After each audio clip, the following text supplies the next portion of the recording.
یکی از قدیمی‌ترین و زیباترین روستاهای حاشیه رودخانه ارس، روستای اشتوبین است.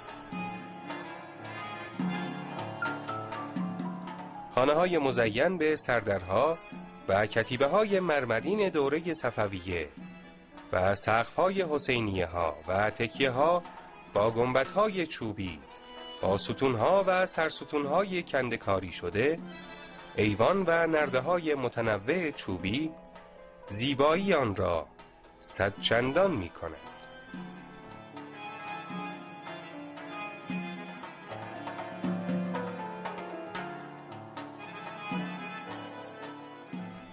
دور بودن روستا از شهر سبب شده است تا به بافت و ترکیب خانه‌ها و مجموعه روستا آسیب کمتری وارد شود.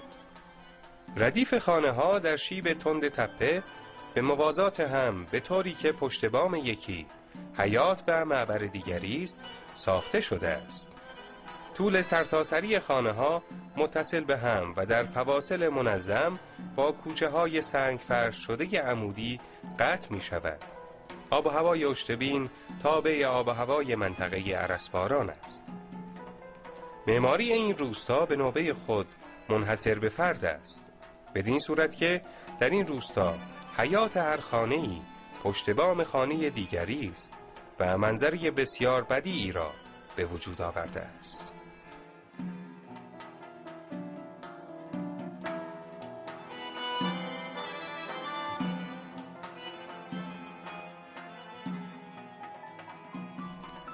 اشتوین از مجموعه 3 روستای هداس، سیاوشان و جعفرآباد تشکیل شده و دارای سابقه تاریخی کهن است.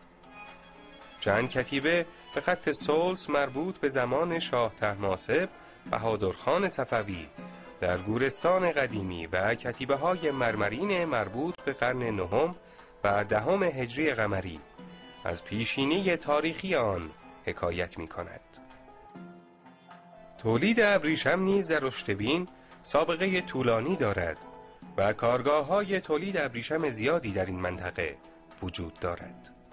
میوه و محصولات جالیزی این منطقه هم دارای مرغوبیت خاصی است.